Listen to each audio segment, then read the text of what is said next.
Myrian's Journal 2, Part 1, Chapter 1. Myrian couldn't sleep. She found the urge to jump up and down on the bed as she wiped away happy tears, giggling softly to herself.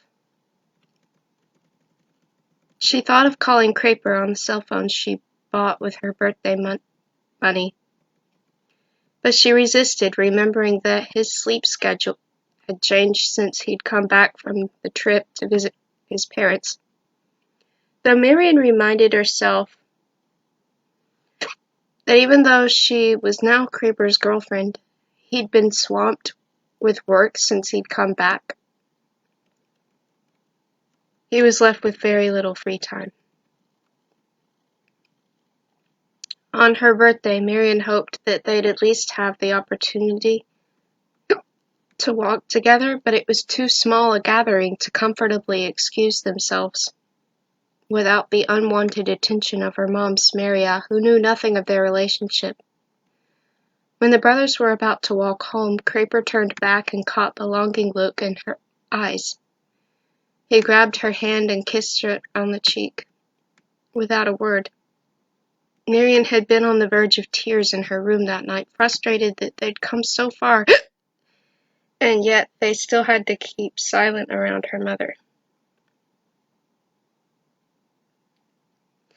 I'm 16 now, Myrian thought to herself. Only 2 more years left of this. Minutes later, she got her first text on her phone. One from Craper. I'm home. I love you. I wanted to say it. I'm sorry. Myrian had a hard time responding at first, trying to get used to pressing the number pad so many times to select the right letters. I understand. I love you too. I'm sorry I can't see myself telling her anytime soon. Draper texted back, Don't be sorry, Myrian. If you're not ready, then it's not the time to say anything about it. Myrian sent a smile.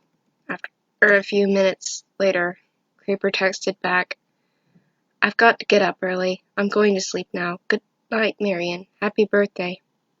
For the next few weeks that followed, Creeper and his brother's work schedules remained very busy, and Myrian used the time to devote more attention to studying.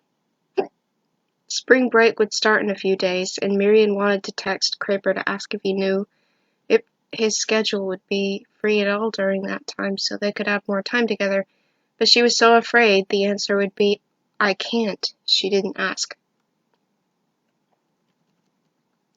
That evening, Sentinel told Myrian that Seth had called her, inviting them to go with the Canvasine brothers on a day trip to the beach in just 4 days. Myrian used her phone to check the time, and it was 10, but she thought maybe Sentinel would be up too, just as psyched as Myrian. Maybe they could talk and watch a movie. She got up to Sentinel's door, assuming from the light on the other side of it, and the fact that when she turned the doorknob it was loose, indicating it wasn't locked. Sentinel would be there on the other side of the door, but when she opened it, she blinked in confusion. Seth was the only person in the room, and he blushed, waving. His eyes darted away, and he said, I'm not sleeping over, He swallowed, fidgeting with his hands as he trailed off. Myrian smiled. Hey, I don't suspect anything. And really, if you are staying with her, that's between you guys. I want the same respect. If Myrian struggled to continue the sentence, her imagination running wild enough with the idea of spending the night with Craper, she could feel the sweat begin to roll down her forehead already, and a sweltering feeling as she stammered, I mean, if my situation with Craper were different, and we were the same age, or in a few years from now. She started covering her face, feeling like she could pass out. I don't judge you, Seth smiled, saying, we don't judge you either. Myrian was already turning to leave the room when she turned back around. Do you know if Creeper has read the journal? Again, that sweltering feeling washed over her, and she looked down. Her journal, which she'd been encouraged by others to let Creeper read, as most of it pertained to Creeper and how her feelings for him had grown through the years. Seth shrugged. No idea, but you could always just ask him. Myrian looked away, thinking, it's really not that easy. If he doesn't like it for any reason, then I would feel like that's my mind he doesn't like.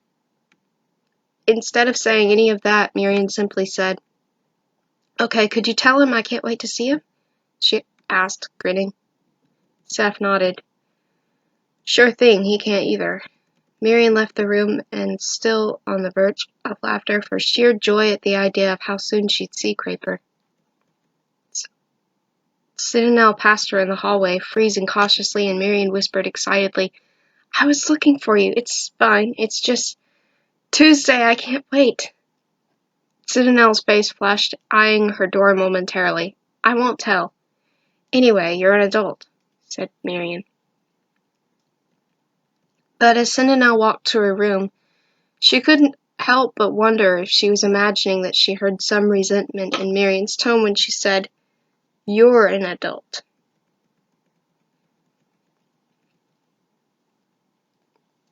When Myrian got back to her room, she felt more energetic than before, and excitement left her with an almost feverish heat. She thought of texting Creeper to tell him how much she wanted to see him, but in the sudden realization that Seth's visit might last longer than he'd let on, she did the last thing she'd ever expected herself to do. She walked as quickly as she could while remaining quiet toward the door. As soon as she made it outside, she put on her shoes and sprinted around the block to Creeper and Seth's house. She was panting when she got to the door and rang the doorbell once. Creeper opened the door about 30 seconds later, saying, You didn't forget your key, did you? But he stopped, blinking for a moment, taking in the sight of Myrian's messy hair, her open mouth, smiling and panting, her face getting progressively redder by the second. I thought you were Seth, said Creeper. Myrian nodded understandingly, and her face deepened as she asked quietly, Is this a bad time? That's when Creeper remembered himself and the fact that he was half naked. His eyes widened, darting over Myrian's shoulder, checking for signs of neighbors who might see and suspect him of something. Even out of his peripheral vision, he could see Myrian's face was blazing, and she looked away. No, he said, grabbing her hand. Come inside, quickly. Placing his palm on her back, he gently pushed her into the house and quickly shut the door. After locking the door, Creeper turned his gaze back to Myrian, leaning back against the door, her eyes watching him, patiently, no longer panting, but her lips were parted. I'm sorry my hair's a mess, Myrian said. Creeper shook his head and kissed her lips unexpectedly. Myrian kissed him back tentatively, and Creeper stepped back, alarmed at how fast temptation took hold of him. He smiled good-naturedly, and tried to mild things down with amusement, saying, My hair is pretty wild, but yours is cute. He cringed internally at how demeaning it must have sounded, but there Myrian was, beaming. He added, Beyond cute.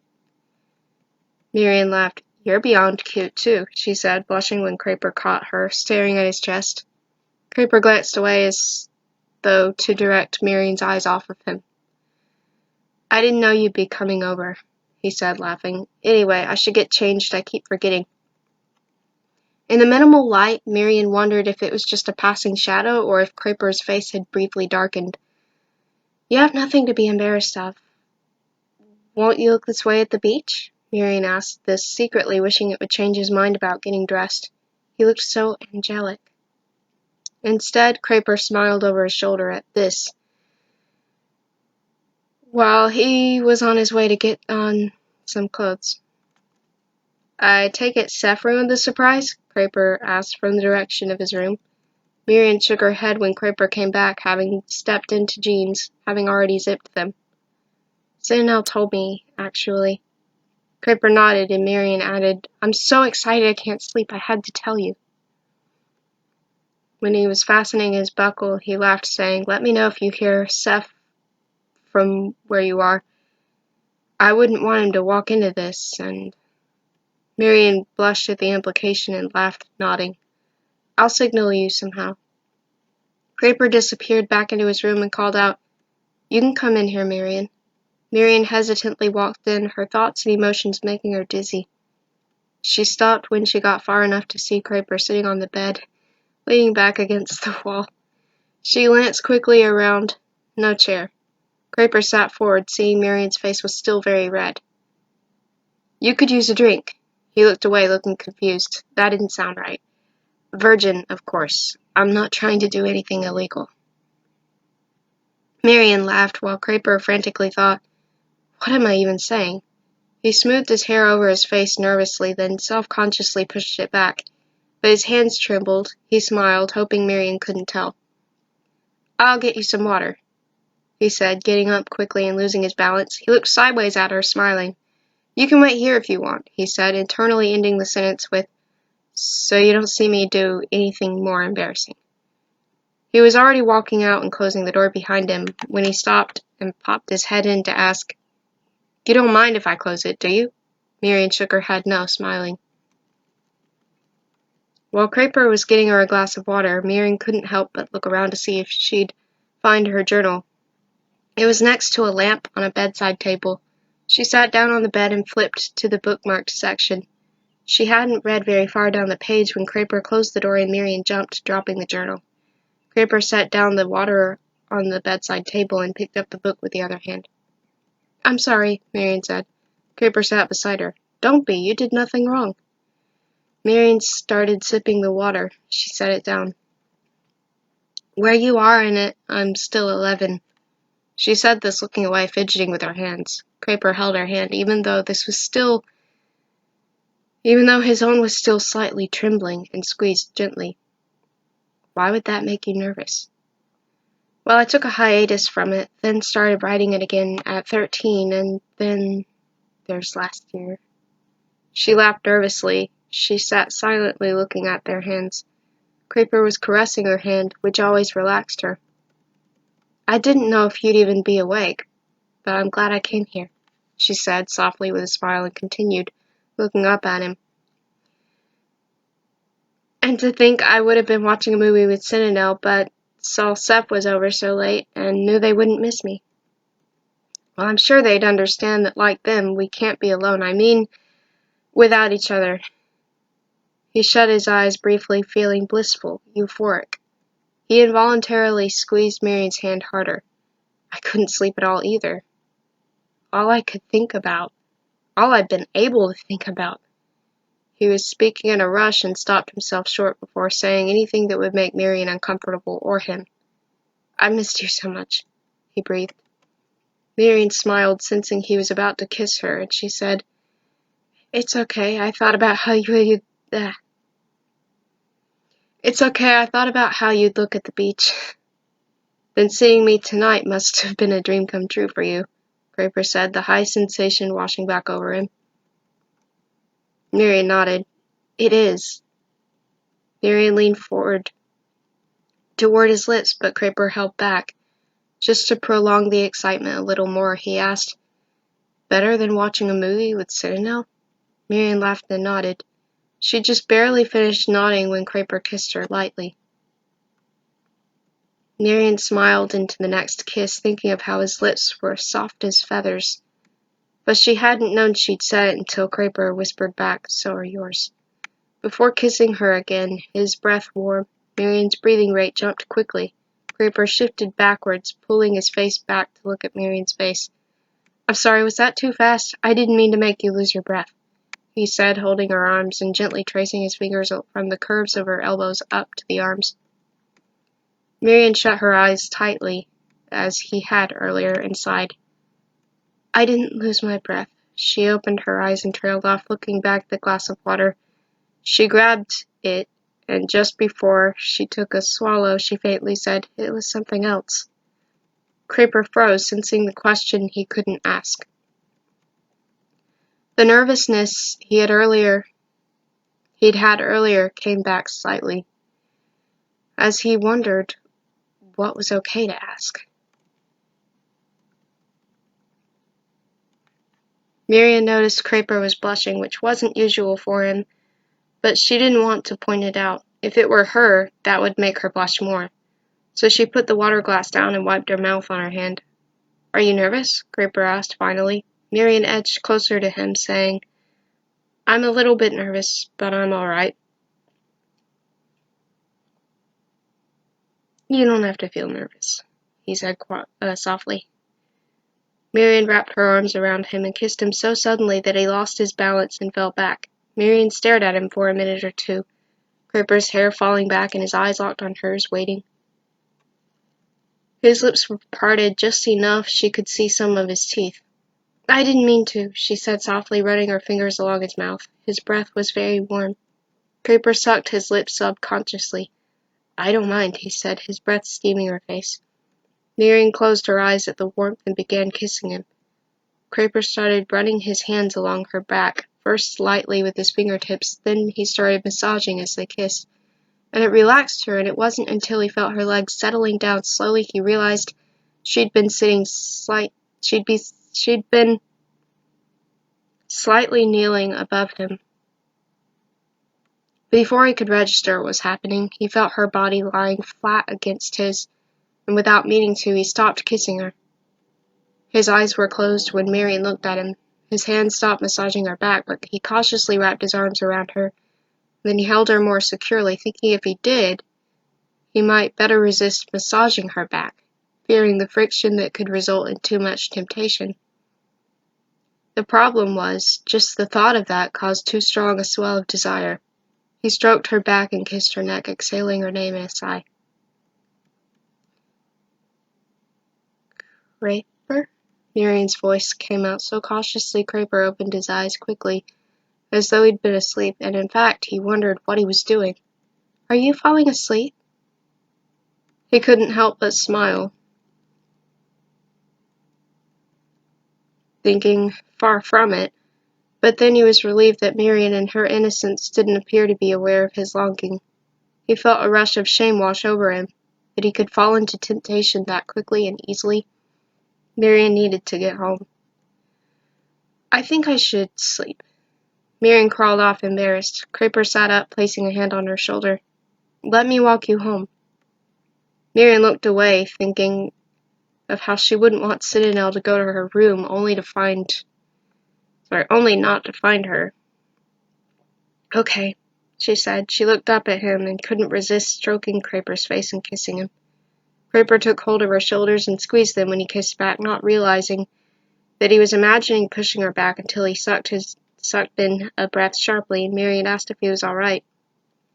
He opened his eyes, nodding, with a smile. "I didn't lose my breath. It was something else." He said this, teasing a little, but he worried it was too much with the way Myrian blushed. As soon as they stepped out to the road, Myrian turned and held her hand. Myrian tilted her head, looking at his face. "Are you all right?" she asked him. Creeper nodded, but he didn't know how to tell her why he was worried, or if they could even talk about that yet. For one thing, he couldn't just say to her, "I was losing my control back there," because she needed to trust him. He needed to be trustworthy. What changed? "I've really missed you, Myrian. I think I got overwhelmed." "You're beautiful. You're wonderful." He trailed off when Myrian looked up at him, smiling. "I missed you too, Creeper. You're always an angel to me. I can't believe you could get overwhelmed around me." Creeper smiled and kissed her head. "Well, take my word for it." "I love you," they said at the same time, and laughed. When they got closer to her house, Myrian thanked him for walking her home, and Creeper said, "I want to protect you from any monstrous people out there who might try to grab you." But it was as Creeper was heading back home, he wondered how monstrous that would make him, being that he almost didn't want her to go back home that night. It was minutes later when he heard Seth come through the door. Myrian collapsed happily onto her bed, so amazed that she'd managed to spend some time alone with Creeper. She faintly heard Seth and Citadel exchanging good nights to each other at the front door, as she felt herself sinking into sleep, thinking of Creeper's face so close to hers when she'd laid upon his chest. So heavenly, his gaze, she wished she could have photographed it. Chapter 2. In the days leading up to Tuesday, Citadel caught Myrian smiling secretly at least 5 times, guessing Myrian was just very excited to be spending time at the beach in a few days with Craper. On Tuesday, she noticed Myrian smiling that secretive smile at Craper, but didn't think anything of it. It had been stressful for Myrian before to keep secrets from Citadel, but this time it was more important to keep the secret between Craper and herself. Even though nothing inappropriate happened, there was still an intimacy and a special feeling of urgency. The intimacy surged just being next to each other in the back seat on the way to the beach. Craper texted her, "Are you going to swim?" Citadel turned around at the sound of Myrian's phone and saw that Creeper was holding his own phone, texting. She laughed. "You're right beside each other. You don't have to text, do you?" She caught Myrian blushing and looked out the window instead of looking at Citadel or Creeper. Citadel turned around. She hadn't meant to embarrass Myrian.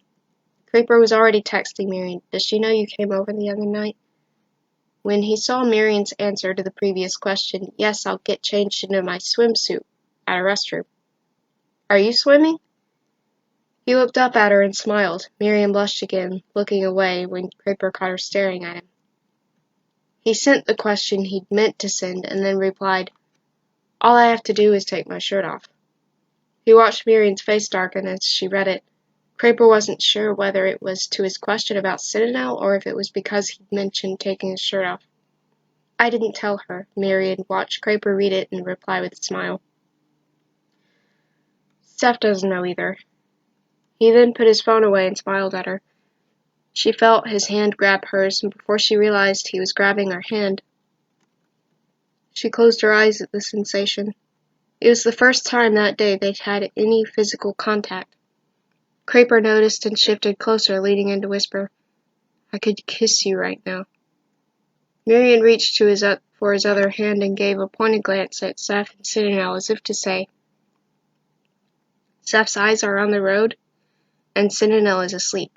Creeper understood and got less than a centimeter from Myrian's lips and glanced sideways at Seth, whose eyes were still on the road, and Citadel, who was still very much asleep, before kissing Myrian. Myrian couldn't see him checking on them, but she felt the caution of the first kiss subside entirely by the next kiss, and the next kisses were so deep she almost forgot they were in the car.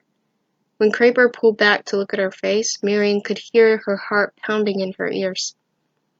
"I love you," she mouthed. Creeper's sudden smile was so amazing Myrian felt dizzy with emotions. Creeper squeezed her hand. For the rest of the way there, they snuck glances at each other. Citadel and Myrian excused themselves to find restrooms to change into their swimsuits, and when they came back out to the beach, the brothers had already left for the water. While they put on sunscreen, Citadel saw Myrian stop for a moment, frozen. She followed Myrian's gaze and found Creeper and Seth. They were too far out to hear Citadel if she were to call out, so as soon as she was done applying her sunscreen, she ran out to where they were. Myrian sat for a few minutes, just watching. Creeper, his wet hair, his skin shining from the water reflecting on his skin. If she squinted in the heat, the steam created an illusion of him glowing. "Where are your wings?" Myrian thought, and then she stiffened. She could barely hear him call out to Citadel, but didn't hear the words, and Citadel pointed in her direction. Myrian felt the sudden instinct to pull the towel over her or crawl under it. At least Citadel had given her a swimsuit cover. Creeper approached, smiling. "What would you like to do?"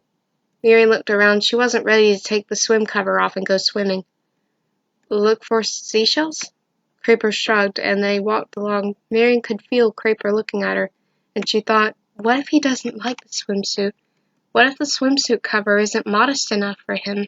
What if I look bad in it or indecent? What if he doesn't like... And she couldn't resist looking up at his face.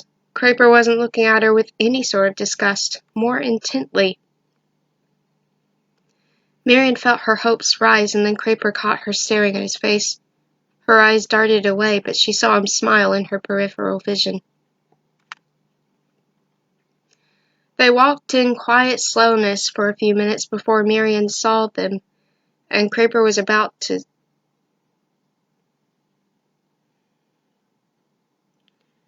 step on them. "Hey, wait," Myrian said, grabbing Craper's ankle impulsively. Craper looked down at his foot and back at Myrian. With an amused smile, she blushed, letting go. She knelt to scoop them up out of the sand, and Craper stepped aside. One gray-blue seashell cradled another almost identical seashell that was much smaller. Craper stepped close to see and smiled, nodding. "Like us." Myrian laughed, amazed that he'd understood without her having to say anything. He put his arm around her shoulder, and they continued walking. Myrian stopped when she thought she could see Citadel out of her peripheral vision, running up. She turned, and Citadel was getting a bottle of water from the cooler. Myrian went to put the seashells in her purse, but when she looked back at Craper, he was already walking towards the water. He turned back to look at her. "I'll join you later," she called out to him. Her heart fluttered as the wind flipped Craper's hair wildly. When he turned with a smile, Myrian didn't know how entranced she'd become until Citadel asked, "Do you still like being buried in the sand?" The thought was so random, Myrian laughed at first, and then she nodded. Seth and Craper were racing each other on the beach, and then Seth turned to see Craper had stopped. Seth followed Craper's line of vision. Citadel was tending to a lump of sand, unless... "Do you think Myrian might be under all of that?" Seth asked, thinking out loud. Craper laughed. "I think so. I was just thinking this is our first beach trip with them, isn't it?" Seth nodded. "We've not really gone to the beach many times since we've moved, though." Craper didn't respond and instead stared at the heaps of sand being piled on top of a mound of sand. He thought to himself, "I wonder why we never took a trip with them before." To Seth, he just said, "I'll come back in a little while, okay?" Seth nodded without saying anything as Craper walked up to Citadel and asked, "Is that—" "Yes," Citadel finished for him, laughing. "It's your girlfriend. Don't you recognize her?" Craper shifted his weight onto one leg. I've never seen her with so much sand on." He laughed when he saw the sand start to shift, sliding off, and heard Myrian's laughter before he could see her face. "So you're awake. I was beginning to worry that Citadel might have been pranking you." Craper smiled. More sand fell off with Myrian's laughter. "She wouldn't do that. Besides, I asked her to. Because I like being buried." She paused before asking, "Do you?" "I might. Nobody has done that to me since I was a child." "Oh." Myrian's arm raised up out of the sand slowly, looking humorously small against the surrounding sand. "Could you help me up?" Citadel closed her book and smiled at Craper, motioning that she'd be joining Seth. Craper gave a nod of understanding and helped Myrian out of the sand by slowly pulling her forward with one hand and brushing the sand away with the other. It took a few more minutes before Myrian could rise out of the sand, but when she stepped away, she quickly turned back to face him, hoping he wouldn't notice the cavity left by her in the sand. Craper ran his fingers through Myrian's hair, brushing out some of the sand. "Don't tell me you're embarrassed of that. Here." He laid down beside it. "You can bury me, and we can see the differences between our impressions." Myrian smiled, and it was as she knelt close to him, Craper's heart raced, and she thought of saying it was a joke. Maybe. That he didn't really mean it. But then Myrian smiled with such excitement, gathering and scooping sand up in her hands. He felt like it would only hurt her feelings.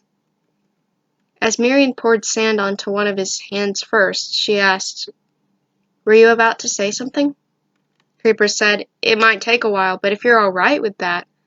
Myrian only smiled in response and continued adding sand. Myrian took the opportunity every now and then to gaze at the expanse of Creeper's smooth skin along his torso, the muscles subtle, so close she could feel his body heat, and it was all she could do to keep going and not just freeze and stare.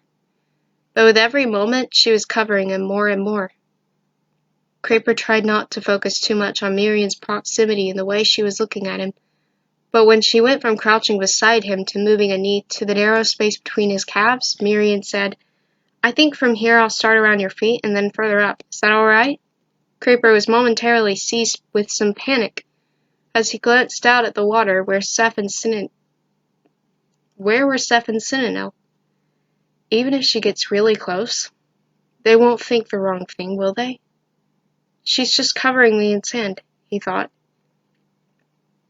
She'd covered his top half first, so he'd expected her to continue downward, not down to the toes, and meeting in the middle. Creeper tried to calm down, thinking, if my heart beats any louder, the sand would just slide right off, and if she tries reaching to add more from where she is, falling forward could be a disaster. But the thought only made his heart pound faster, even as he glanced and could see her getting closer by the minute. And then he caught how concentrated she was, and lost himself staring, suddenly immune to all the panic he'd been feeling. He could feel the fear being pushed into some deeper corner by just the permission to bask in the sight of her. Not that this calmed his heart. In fact, when the moment came that he'd been fearing, Myrian reached her other leg across to close the gap in the sand. The vision couldn't have been further from a nightmare. She was innocently poised above his thighs, and much of the sand on his chest had ended up in his lap, and she was still adding sand to his legs. Still so focused, she couldn't catch him staring. She'll just stand up and add sand from beside me, right? But she started bringing forward some sand that had piled higher on his chest, the way that it had fallen except on purpose. He tensed, thinking, please don't fall, but then Myrian looked up toward his face and asked, would it be okay to pat down? He looked at her in a way she thought was confusion. The sand, I'm pretty much done. Oh, okay, he said, thinking, of course she'll stand up then, right? He watched her intensively until she did stand up. He almost laughed when Myrian started to pat the sand and smooth it because he couldn't feel it at all. Underneath so much sand, and yet Myrian was moving so delicately. When she was finished, she was crouched next to where his elbow would be. She didn't say anything, but she slowly shifted forward, but sat on her heels instead. You can kiss me, Creeper said, laughing, some sand falling off. His eyes lifted up, and she leaned forward, stabilizing herself with one hand on the other side near his shoulder. She closed her eyes and waited to kiss him. She was so drawn in, she let the upper half of her body rest against his hand. Unconsciously, she kissed him again. With her eyes still closed, she asked, is this too much weight with all the sand in me? He whispered, not too much. Forgetting there was sand, Myrian kissed him again, reaching for his shoulder, feeling away to the left, when she felt the sand. She opened her eyes to look at him. She got her eyes locked on his, reaching back toward his shoulder. Creeper nodded. Myrian raised his hand, kissing him while digging blindly to find Creeper's shoulder.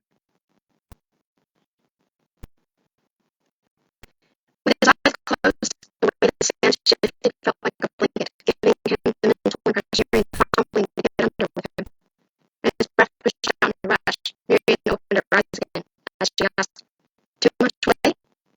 Creeper smiled, his eyes still closed. Not at all, he answered, his voice sounding half asleep.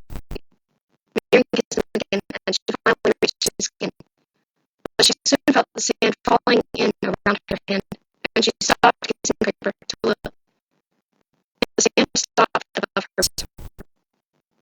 She smiled at him when his eyes opened and said, the sand is connecting us. Creeper smiled slightly, wondering if Myrian could feel the pulse. Myrian looked back at her hand and said softly, I can get you out now. She slowly pulled her arm back out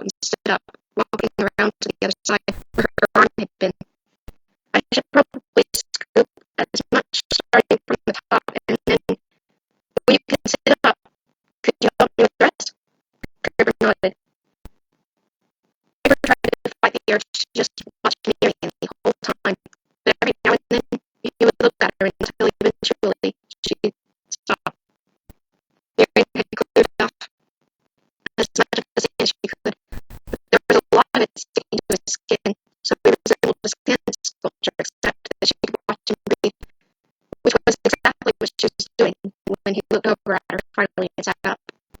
They cleared off the rest of the sand together, and then he stood up. They stood back to look at the two cavities, but though the original intention was to see it as them standing next to each other, what came to Creeper's mind was the imprint that would provide them lying next to each other in bed. Myrian appeared to be blushing when he glanced over at her. Myrian looked around and walked over and grabbed a stick. She started drawing around Creeper's cavity. When he stepped away, Creeper could see she had drawn wings and a halo. Angel in the sand, she said, turning her head and beaming.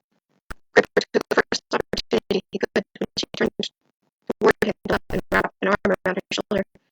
Creeper smiled, thinking how it was the reverse of what she had done earlier when they were making out.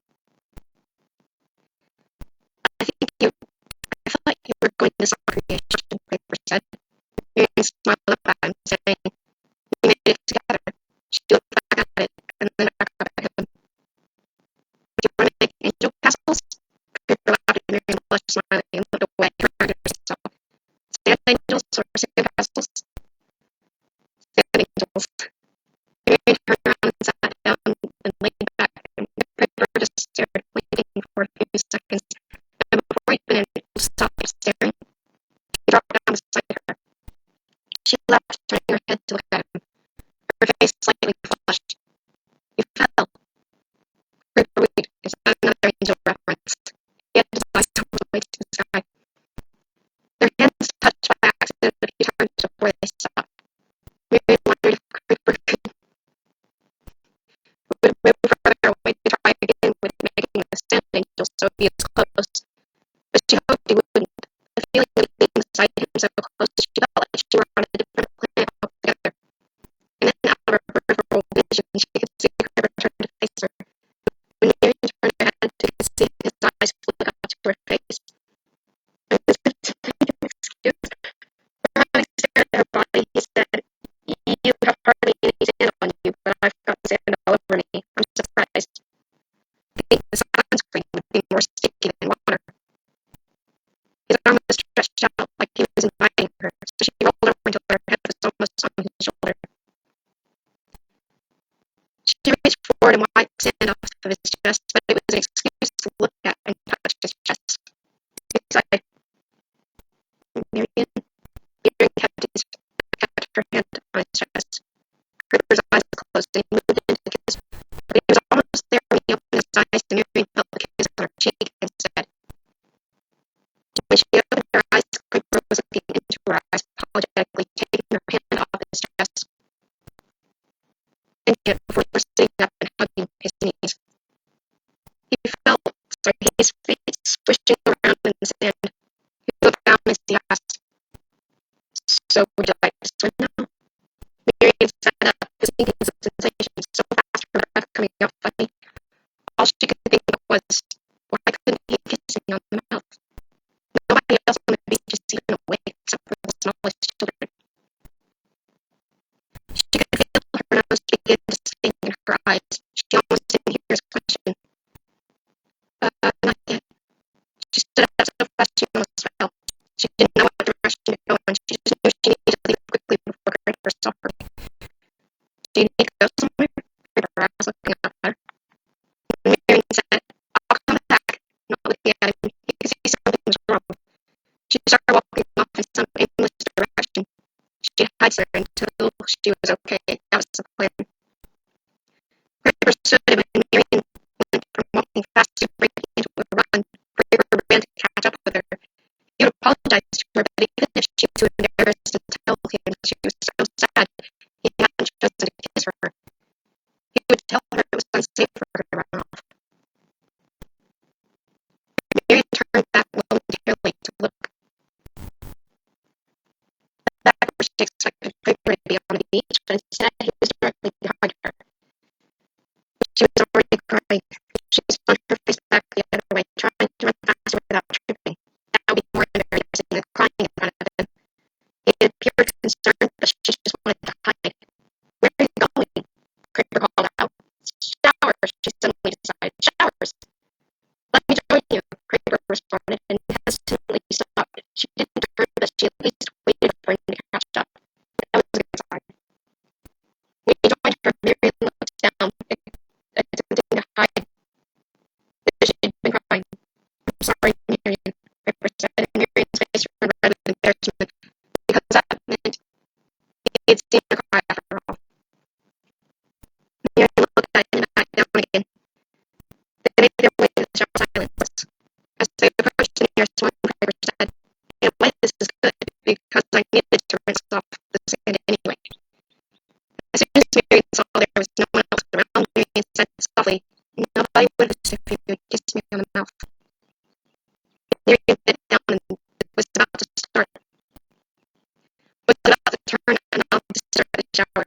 Piper was going to find some way to tell her he knew, but that wasn't why he needed to hold back.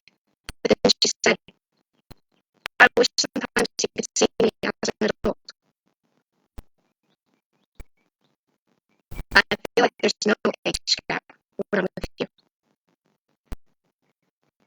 Then he saw that her swimming cover was going to get saturated if she showered with that. Without thinking, he tugged it where it was tied. It fell.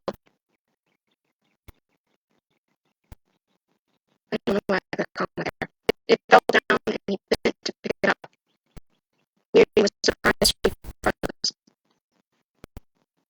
"I feel the same age," Piper finished, then paused to swallow before adding, "I wish you were true sometimes." Piper had known already Myrian very good at bikini, but finally seeing the full picture flooded his thoughts momentarily. When Myrian looked back, he was still kneeling, staring. When he realized how he quickly stood looking away as he said, "I didn't want it to get wet, and then it might defeat the purpose." He trailed off, seeing the expression on Myrian's face as she stood up and turned around. She wasn't sad anymore. She took the cover impulsively, wrapped it behind his back, and closed again. Piper resisted, feeling as though he were the one whose back was against the shower. "I almost did the same with the blindfold the first time that baby doll we created," Piper breathed. As he closed his eyes, feeling Myrian tried again to pull him closer. His eyes were closed, and he was trying to in and out slowly, but when Myrian said, "That would have been a tighter space then because the blindfold was even shorter."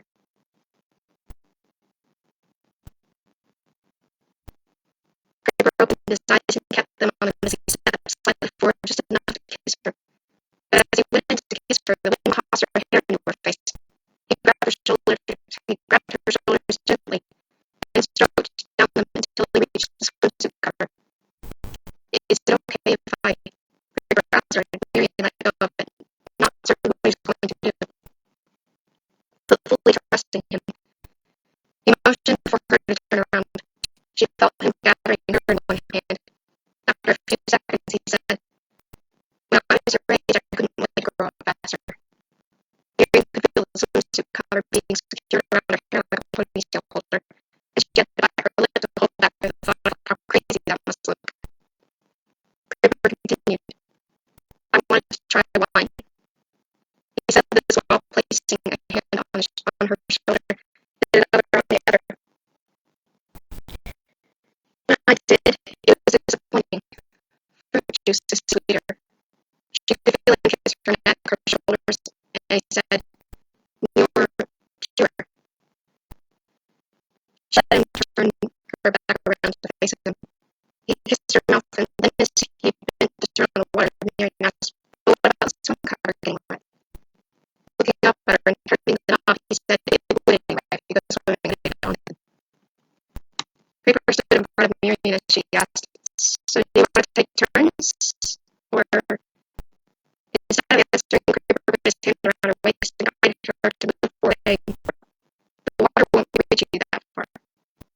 They kissed, brushing sand off each other's skin in the water, but when Myrian said, "We'll have to get closer if we want to share the same water stream," Piper back to saying, "I'm sorry, I think we should take turns." Piper turned and walked over to a wooden post next to the shower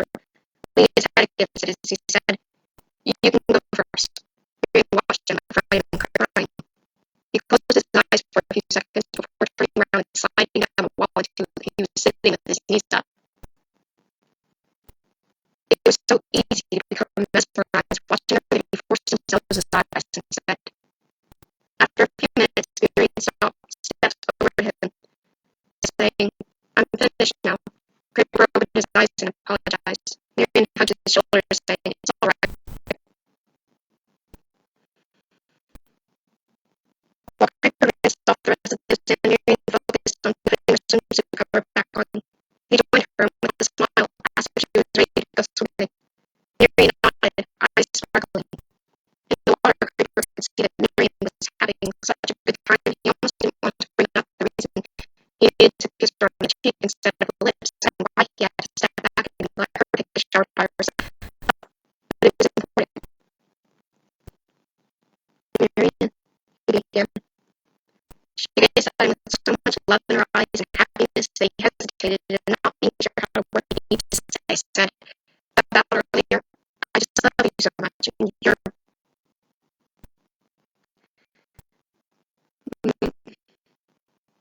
and my body doesn't know about the age gap or the laws.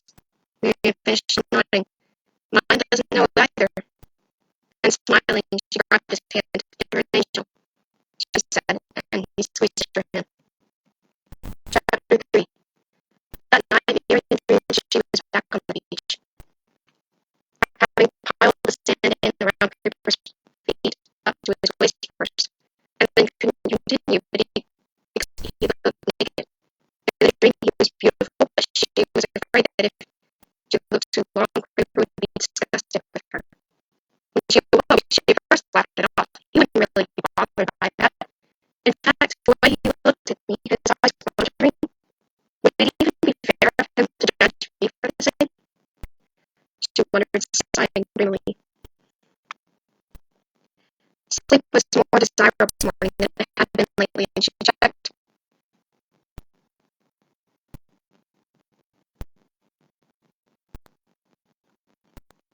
She checked her phone for the time.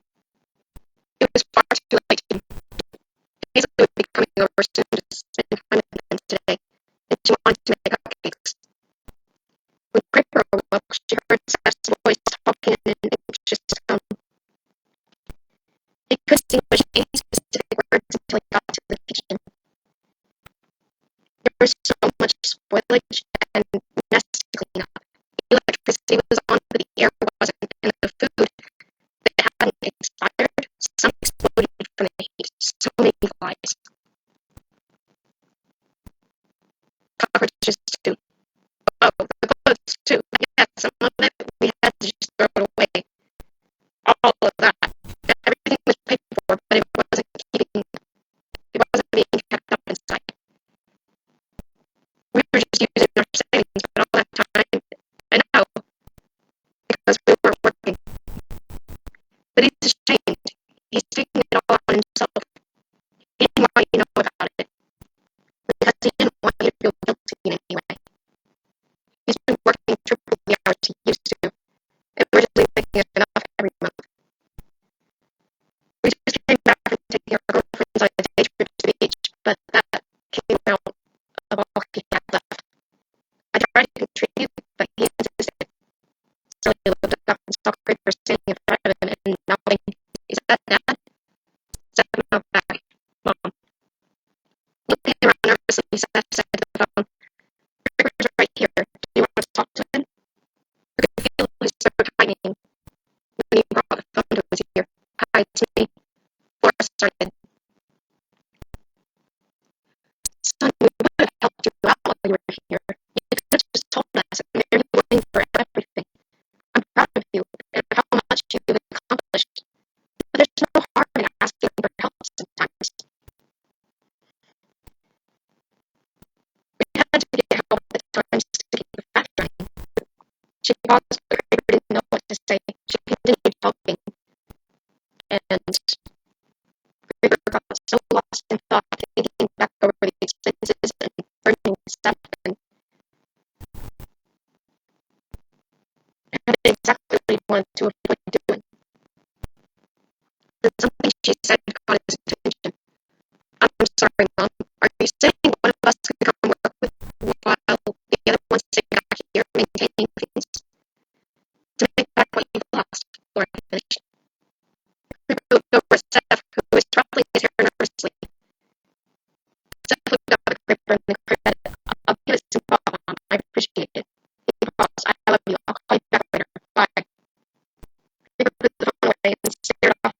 distance to recognize his heels momentarily before Seth broke the trance, saying, "It's not that I don't trust you, Gregor. I know you're doing all you can, so am I, but it's just not enough." Gregor nodded. "I know, and I'm proud of you for calling her. I was actually thinking of calling them too." Gregor laughed, but abruptly stopped running. "I should be the one to go." Seth tilted his head, looking at Gregor with a puzzled expression.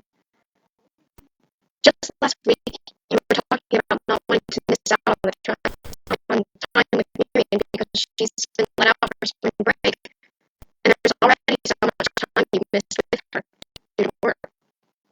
Just think about it. This is going to cost even more time spent work if we're both relying on our combined salaries." Seth cleared his throat nervously before replying, "I don't know that my income alone would be enough for everything. How much time do you need?" Gregor looked down. "I'll find out when I get there." "What if I lose it all while you're there? You know, if we get here, we'll lose our girlfriends." Seth hadn't meant to yell, but he was trying not to cry. His face felt odd. It felt like his voice wouldn't come out normally. He shook his head. "No, Seth, that would not cause us to lose our girlfriends. If we both spend our time working for much longer, we might begin to. We won't have to move away. All this work is creating too much distance."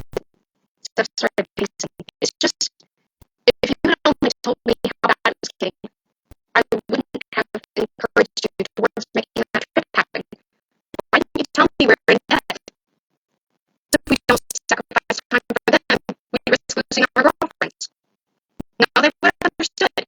You don't understand. If Myrian knew, she'd put the blame on herself. Why? What makes you think she'd do that? She gave me the ideas for you and me to visit our parents initially because I know her." "Oh, I didn't know," Seth said softly. "And I know you. I didn't want you to know because I knew you'd be overwhelmed. Just breathe and let me handle this, okay?" Seth nodded. "And I don't regret for a second that we went on after it, do you?" Seth smiled despite how stressed he was feeling. He shook his head. "I don't really want to be able to say it, but I feel like it's all going so fast and I can't keep up." Seth nodded. "We can't afford to not be able to keep up. Wait, you did make it about money, right? You don't mean it's within, do you?"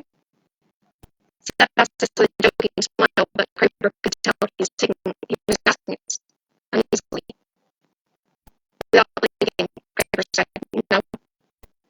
It wasn't a lie because Piper had started catching himself thinking of the future, measuring time and days as they pertained to Myrian's next birthday.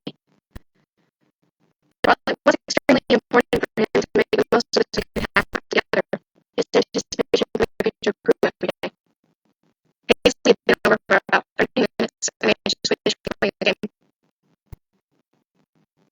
They were all enjoying cupcakes when Myrian thought of the dream she had earlier, trying to figure out what it could have been. Being that she knew it wouldn't be realistic for Piper to get upset with her for her attachment to him.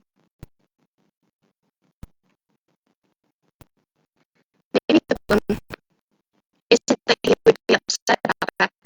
Maybe I'm just afraid he would in general be disturbed. Myrian thought. Paisley insisted on looking at her. Paisley asked, "Is something wrong with the cupcake?" Myrian shook her head, smiling. "Why?" Paisley laughed because you stopped in the middle of the fight and you were staring off, looking confused or concerned.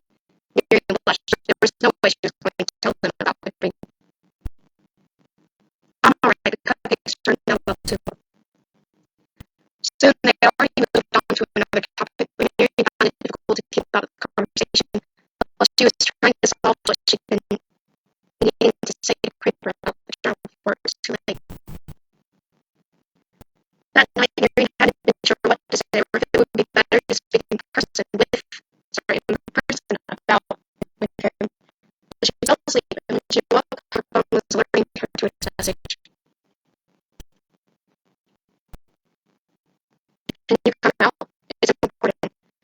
If not, can you call me tomorrow?" Myrian checked the time. It was 12. but she had something important to do. She got dressed quickly and texted him back. She got a reply less than a minute later saying, "I'm walking now." Myrian was already sneaking to the door, but she got another message from Kramer saying, "Don't come out until I'm about halfway there. It could be dangerous for you to stand out all by yourself for very long." She contented herself with sitting by a window in the kitchen, faced around until Kramer sent her a text. She almost ran to the door, but remembered how late it was, so she slowed down to a more careful pace. When she opened the door, she saw Kramer was running up to greet Myrian unintentionally froze, watching him. He only stopped before he would have collided into her. "Can I?" He started panting. Myrian was already nodding. He bounced around her suddenly. The peace and comfort of holding her was so overwhelming that Kramer could almost see how a person might fall asleep standing up. He thought of this with a great exhale, just as quickly as the thought of falling asleep made Myrian fall. Just as quickly the thought that falling asleep could make Myrian fall made Kramer more alert. Myrian, he hugged her tighter, afraid Myrian would lose her footing and tell on her. But he had to tell her. Kramer couldn't see his face, but he could feel Myrian melting into his arms and sigh in response to the sentence he'd started. "I want more time with you. Just like this." He heard a muffled "me too," which made Kramer smile despite the lump building in his throat when he was about to tell her. He took a breath. "I don't want anywhere. I wouldn't dream of it, but I've made a huge mistake. I was neglecting some of my responsibilities, and I forgot the word seconds right again." Myrian tensed his arms and looked up. "What are you saying?" Myrian's throat tightened, afraid she knew exactly what Kramer was saying. "I've got to go back home for a while." The sound voice saying no faded out of her, and she suddenly couldn't feel her knees, which wasn't a problem until she was sinking down onto the road. Kramer caught her before she could fall, but she was trembling in his arms. She looked into his eyes pleadingly. Repeatedly, Kramer kept mentally asking himself what he'd done. She was content in his arms, even blissful moments ago. And let go and end it. He held her tighter. "Myrian," he knelt, opening his arms. "Hold on to me." Myrian did so without immediately saying why. Kramer wasn't even sure at first why, but he felt like it was what she needed, and maybe it was what he needed. He couldn't buy him watch her fall. Myrian buried her head into it against his chest and clung fast to him as he carried her along. With her voice pressed so deep and full, "I love you," he felt more than her. Her tears were so heavy he felt them penetrate through his chest. By the time they reached his doorstep, Kramer's arms were shaking, as much from the aggravated truth he wished he could take back, as much as giving out from holding Myrian while she sobbed convulsively. "Are you able to stand?" Kramer was so absorbed in what he could do to help Myrian feel better, and holding her, he didn't notice the light was on inside. Stuff went by, clothes rumbled, and a face that said he couldn't take another surprise. This may be why I retorted. "Kramer, what are you thinking?"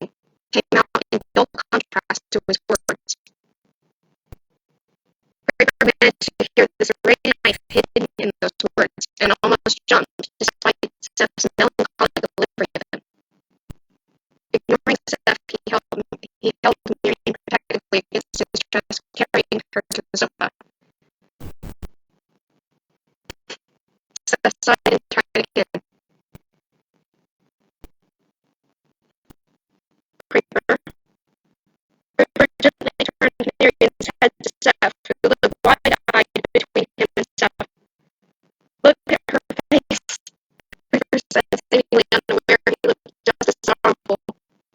He gave it to Craig for bringing home and abandoned his kitten. Hearing society, he held back laughter. Even sitting down here, he was clinging to Craig. Had you checked the time? I argue. Maybe he was trying to blink away. The tears, but it wasn't working. Craig smoothed her down, kissing her forehead.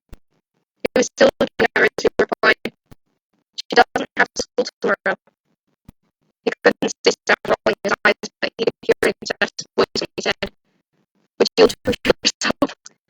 Myrian jerked, and Craig couldn't tell if it was a sob or if Steph had startled her. "I think you're scaring her." Steph's brows went up, and yet he didn't succeed in looking surprised. "Shouldn't you be more cautious with you, given the situation?" This time Myrian saw Craig roll his eyes. "You don't understand the situation, Steph. All anyone in my position would understand from seeing these sleeps, not Myrian too. Your house late at night, you lost control. I'm in control. Wait, that sounds worse." Creeper cringed slightly, starting to fear that he see error in the good intentions Steph was pointing out.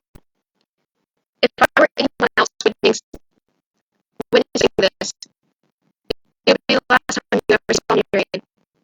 I'm only saying this because here, you need to be more careful." Creeper heard Steph's footsteps reluctantly faded, and her restrictive tension vanished along with it. Myrian felt deeper against so Steph's presence had created an invisible barrier between herself and Creeper. Kissing her head, Creeper whispered into her ear, "I couldn't say goodnight like this. I just want everything to slow down now." Myrian murmured back, "I want everything to speed up for you to come back home." Myrian could feel his smile through the kiss he gave her forehead. "We are together right now. Anything you want, Myrian." Creeper whispered it. It felt as though he fought the words out. Where were the phrases Steph's warnings had caused in him? And how could he heed those words while putting Myrian at ease? Yet, Myrian gazed at him, tears rolling off of her face, eyes wet with a question and then vulnerable to hope. "Yes, that's hope. Please hope." He stroked his sweating tears off, which managed to cause a tremor he wasn't sure was his own or hers. But there was, a smile beginning breaking through her rainstorm. "You always give me hope. You're an angel." Creeper's breath caught. He did not realize he had actually said his thoughts. Myrian. Whatever restraint he had been hiding had fallen away. He could speak her tears with each one saying, "Your eyes give me hope. Your voice strengthens me. Your laugh burns within my mind long after we are apart. And your love could take you. Your love could take any form in a dream. I know you. And I swim into the most boundless sea to be surrounded." Her mouth closed silence. Surrounded. Love, your hope, your eyes, your everything, your everything. As each kiss became more intoxicating, the struggle with caution returned and battled with his passion more than it had before. He was already kissing Myrian's neck when she murmured, "You're everything to me too. I can see you now time slowly." The signals that went off in his head when he opened his eyes and saw that Myrian was resting her head back against the armrest of the sofa, but not quite laying down, screaming in his mind. He didn't even know when she started pressing him back like this. He lost control. "Well, we still can't," Creeper said, cringing at how his words sounded when spoken. "We should hide before Steph comes back to Jessica." Instead of sadness, Myrian's eyes took on a stunned, dreamy, joyful look as he opened his door back at me. The Creeper was in a rush. Myrian sped her steps to his room. Creeper's reminder that Steph could come back and scold and left her uneasy. At the thought of Josie seemed still there. If Steph crossed through again. As soon as Steph closed the door, caution crept back up with a thought repeated in his mind. "This is crossing the line, you know it. She knows it too." But Myrian's unwavering light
Instead of his words calling the attention, the intensity of it struck Myrian wordless.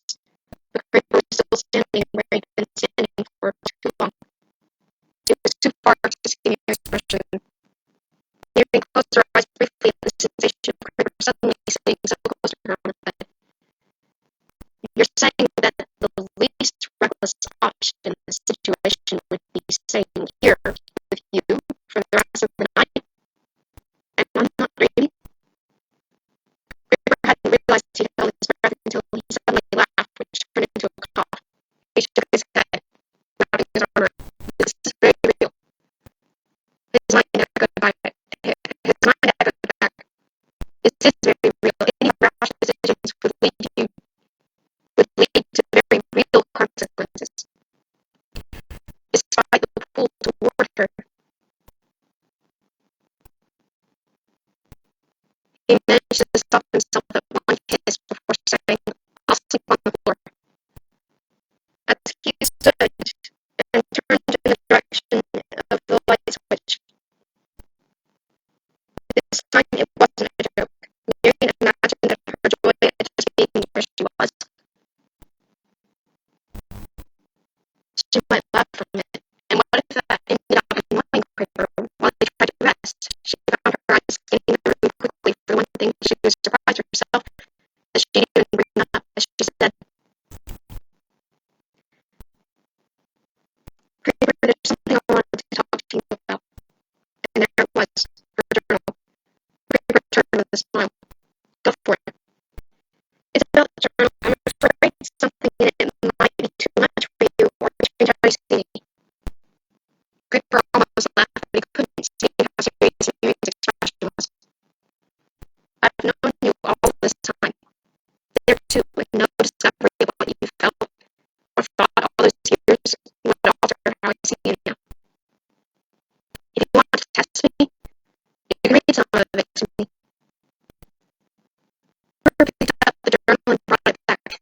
Myrian's throat felt tight as she saw how much further he'd been reading it since the last time.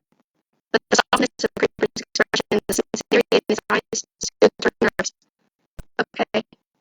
Creeper lay down on the floor, stretched out and watching her as she read until he noticed that Myrian got tripped up every time she caught him staring.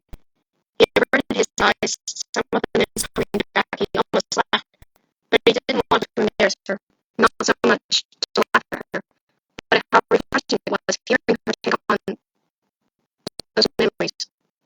take on those memories. And even more endearing to him, she would randomly slow down, bashful with little quirks that were nothing to be ashamed of. Even though Myrian felt shame to him, it was so freeing and exhilarating as though witnessing Creeper fell more in love with her with each paragraph. His eyes were closing, and eventually she realized he was falling asleep. She wanted to say goodnight, but was afraid it would wake him. She made her way cautiously to the light switch and whispered goodnight just in case he could hear her. She slept almost at the edge, watching him until her own eyes closed. When Creeper awoke in the morning, he forgot Myrian was there, watching his choice to sit on the floor until he saw little arms stretched over on the side of the bed. He blinked at first, slow happiness setting his spirits going to the very moment, to the very memory of the moves Seth had exhibited many hours before snapped it out.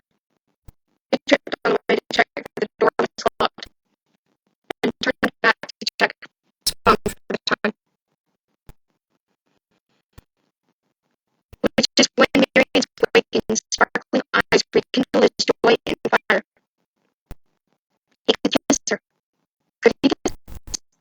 His second thoughts kept him from it until they determined together what they'd do about Soneno.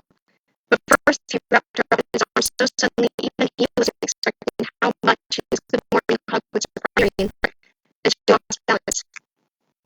Catching herself with one arm while trying to hug him back with one hand, her hair had fallen over her face in a messy strands. The way she breathed out happily, bashfully, and started to swing back and forth. To hide and reveal the portions of her face, no matter how he tried, he couldn't resist gazing at her. Even with her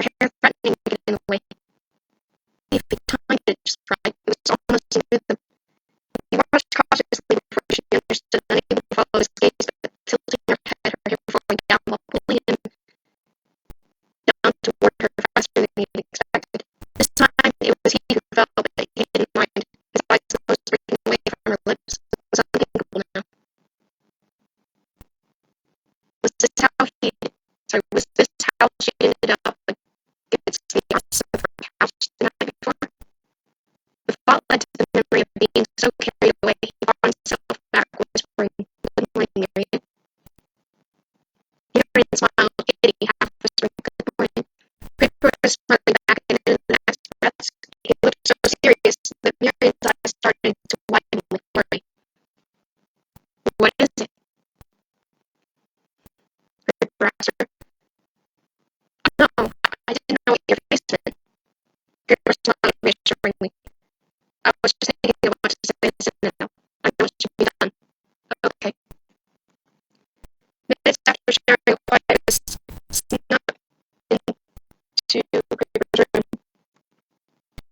Creeper sent Creeper sent Sentinel a text from his own phone, saying he asked Myrian to walk with him because he had something important to tell her that couldn't wait. He included that he would like for Sentinel to join them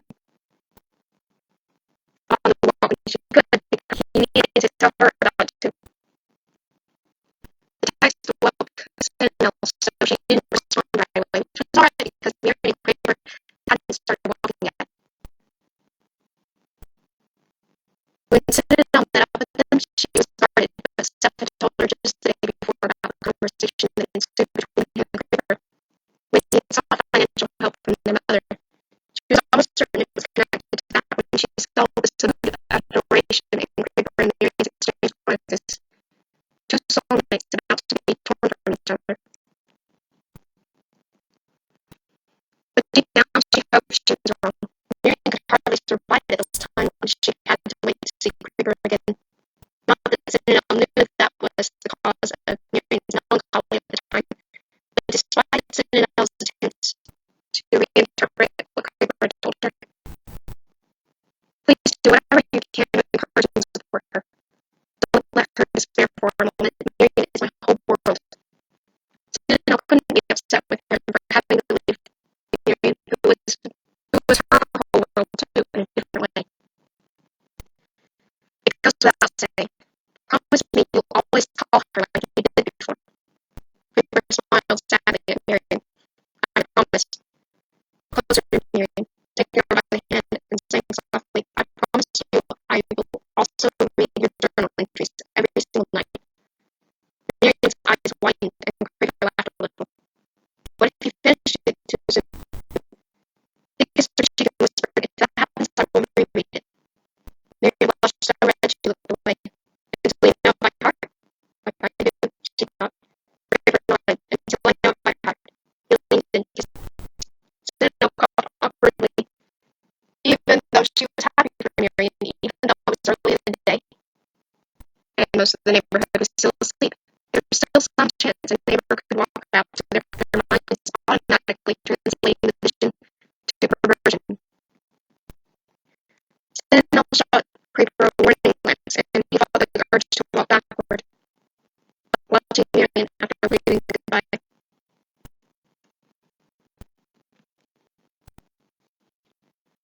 Part 2, Chapter 4. For the first month of Creeper's absence, Myrian tried her best to pretend that she wasn't free.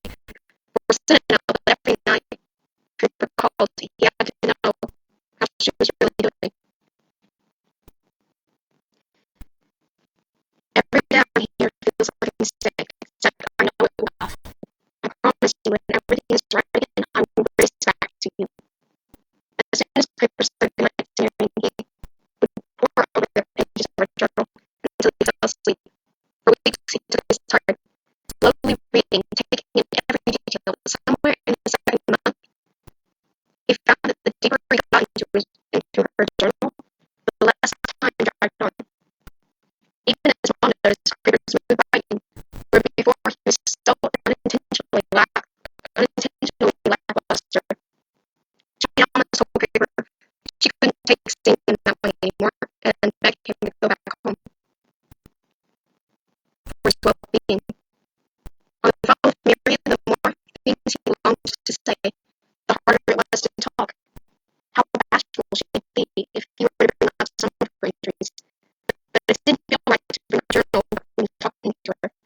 Sometimes he'd get back from work and start reading until his phone would ring, and he was late calling Myrian, so she had to call him.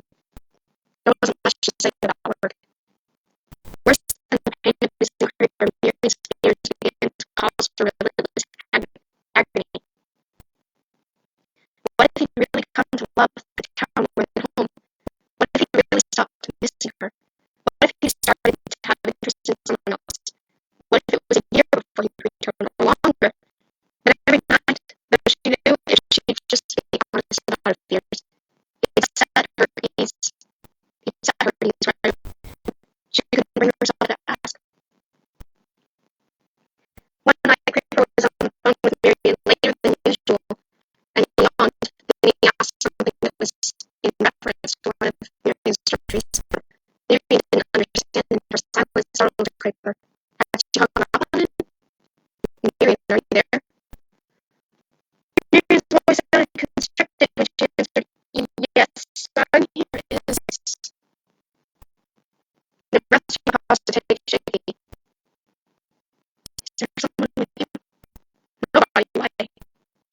You asked a weird question. I was thinking about you, sir. Oh, okay. You sound worried. I don't want to change how you see me. If I change, you mean it lets me see and know more about you than I do? You needn't be worried about that. Over that. It makes me feel like you were with me. Myrian felt so happy she almost cried. I wish I could be there with you. Creeper went a moment before saying, "It will be another month, I'm afraid." For weeks, Myrian began having nightmares of standing in water at the beach, and Creeper being further out, and every time he came near, his skin lost a little more color, until Myrian could see he was hypodermic. His steps being slower, and right before he could reach her, she lay. It was already mid-September.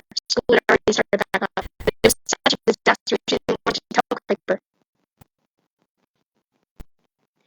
She thought it could only hurt him to know. Senior year. She was so excited for her. She'd be 17 by the end of the year. And this was her senior anyway. The problem was, though, she never connected it with any of her classmates before.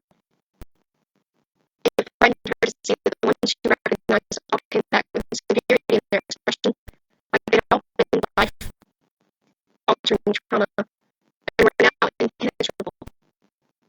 They acted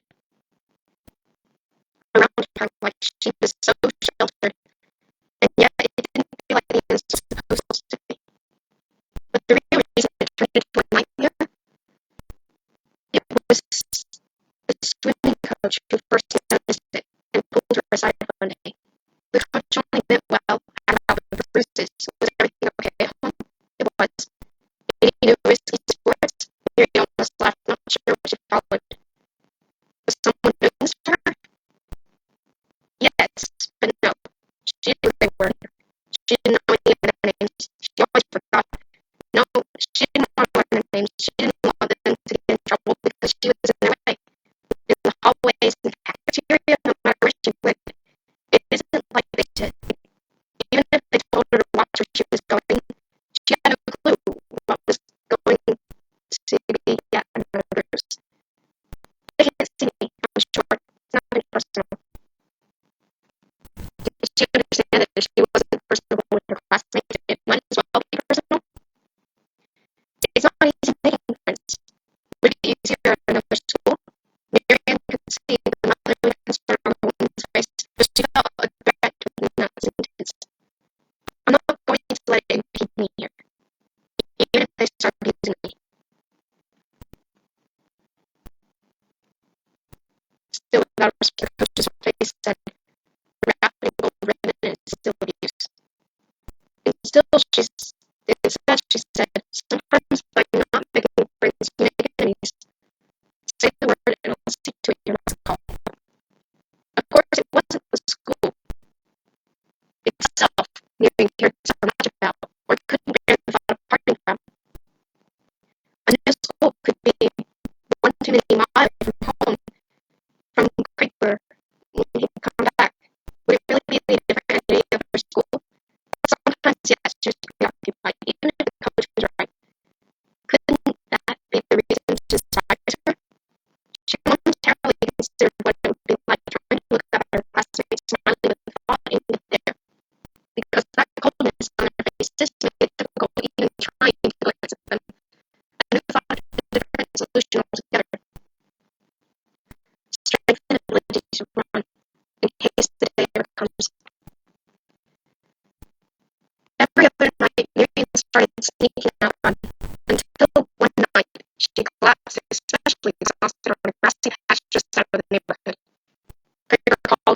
was starting to fall asleep there. Instead of answering and walking back home, she answered right where she was, her body too heavy to be summoned movement. She was half asleep and being surprised for saying Seth agreed to take his place in 2 weeks' time, but he'd come home tomorrow. We can go camping, Myrian giggled. Kramer thought too. He was unwilling about reasons why they couldn't camp together. Aside from the obvious, he didn't want to dash her hopes in case Myrian wasn't joking. Maybe one day we will. He heard the crickets from the overlook and realized that maybe she mentioned it because she was standing at a window. In truth, Myrian had been half asleep, a light dream of camping with Kramer playing to the sound of his voice on the phone. I can't wait. I love you, Kramer. I love you so very much. Chapter 5. Instead of wanting to tell Myrian as soon as she woke up that Kramer would be coming home to her, but saddened at the same time because that meant Steph was going to take Kramer's place. The last thing she wanted was to cause a strain on her relationship with Myrian because she delivered the news with the wrong emotion. She felt sorry for Myrian, but at the same time she felt like Myrian was half missing from how deep in thought she became. It was like she was always with Kramer, and Santa wished sometimes Myrian could enjoy the moment without being subdued by her feelings, or whatever it was. To Santa, it seemed like Myrian had started slowly to collect secrets and guarded them against everyone. But the secret thoughts only made her glum. Aside from missing Kramer, was something else deeply troubling her.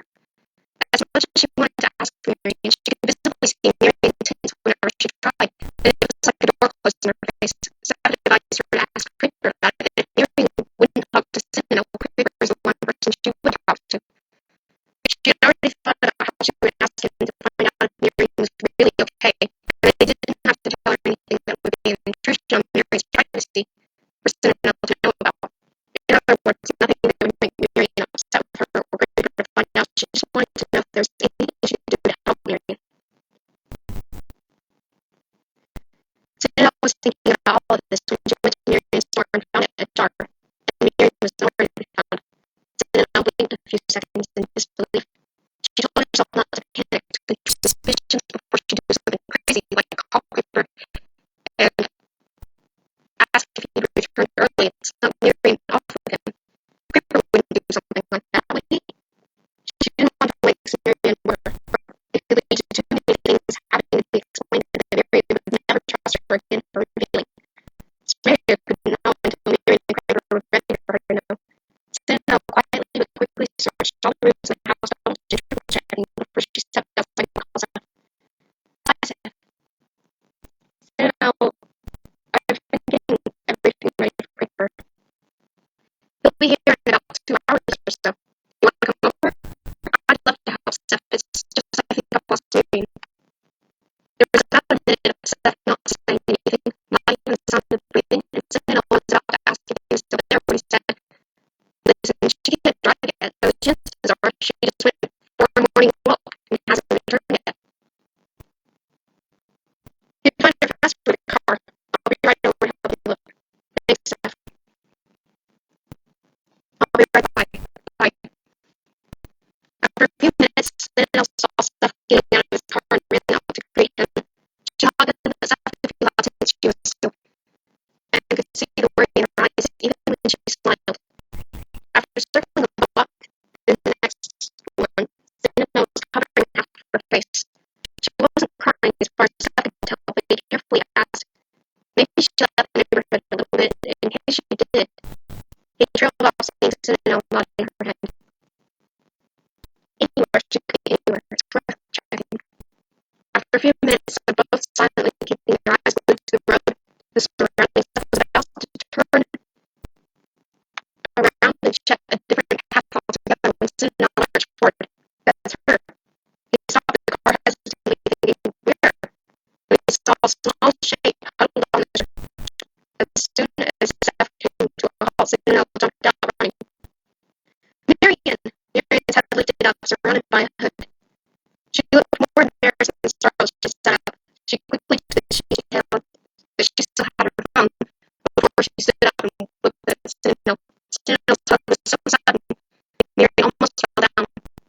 Sentinel began frantically asking questions one after another, and Myrian couldn't think of fast. Couldn't think fast enough to answer. Certain words were out like injured, bleeding, hurt, so she started with something. I'm okay. I'm alright. I'm fine. The Sentinel kept repeating the questions and warning them. What happened? I love you. Don't ever do this to me again. I love you. Do you hear me? I love you. You scared me to death. So finally he turned in. Why is there a tracksuit? Cyril stepped back. Why are you wearing a tracksuit? Myrian? Sentinel's tone of voice changed from worried to suspicious. What are you doing out here? Asleep? Sentinel's head began to pound with questions she couldn't ask. What are you hiding from me? She hadn't remembered burying her head in her hands until she looked up and faintly heard Myrian's voice over the pounding in her head. I was running. I do that sometimes at night. The information left Sentinel's head away for a moment, and the blinding emptiness of questions was almost relief as compared to the pain of the questions she couldn't ask except the answer. It was too simple. It couldn't be all there was to it, as much as she wished it were that simple. Myrian looked away. The PE teacher noticed something that didn't I need a solution to their aggressive behavior. The PE teacher is telling you to run from people as a solution? Myrian shook her head now, looking down. Please don't tell me. I just... Myrian couldn't hold Sentinel's eyes for very long. The sun glinted on Myrian's eyelashes when she looked away. She struggled to continue with her head down. I just don't want to get transferred to another school far away to move. Every word was like a punch in Sentinel's heart. No, Myrian, I'll see to it that it's your choice. I'm so sorry. She hugged Myrian again tighter. Why are you saying I'm the one who's going to Sentinel? I'm the one who snuck out. You won't ever scare me again like that, will you? Myrian shook her head. I'm sorry that you felt like you have to do this, and I hear what you've been going through. Sentinel said, looking at her wide-eyed. I don't want to interrupt anything, but I can drop you both off now. I need to finish getting ready for Creeper to come over. You do know that the love of your life is on his way, don't you? So this tried to help Myrian feel better, and she instantly cheered up, but then she looked down at her wrinkly grass-stained tracksuit. At least you didn't wander too far away, Sentinel said, and his tone was encouraging. You'll have plenty of time to prepare before you just stop. Myrian didn't say anything, but she smiled as they all got into the car. Sentinel got in the back with Myrian and said, it was very similar with me being in school. It was difficult to make any friends there, and people were rude to me. But I had to realize they were just that way with everything. It wasn't personal. My advice is not to be afraid of them. Defend yourself if you can, but whether it's deliberate or they're unaware, having hurt you, they're going to be more careful with someone without. Myrian laughed. Suddenly, that's sort of what the PE teacher was saying to me, but I don't even know how. Find common ground. Work from there, as long as you're cool and shaky. I've seen you be brave. You're not telling me I should tell them about Creeper like I told you about Creeper. Sentinel laughed. No, I'm just trying to say that you shouldn't be afraid of them. Don't give them power over you. Okay, Myrian said, convinced if she didn't say it, Sentinel would repeat herself. With Seth pulled up to Sentinel in Myrian's house, Sentinel said, I can still help you get things ready, if you like. Okay, is she ready to get in? Myrian. As Myrian got out of the car, Sentinel called out, see you later.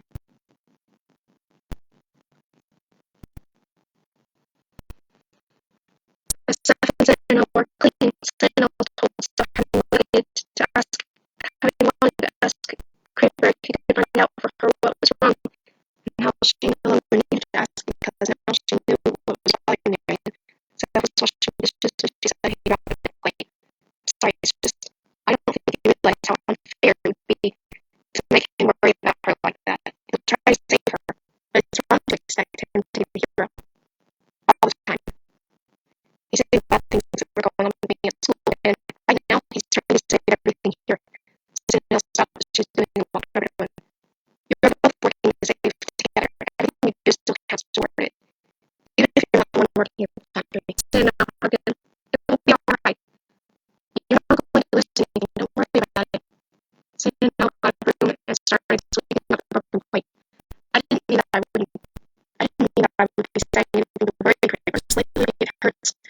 Seeing Myrian upset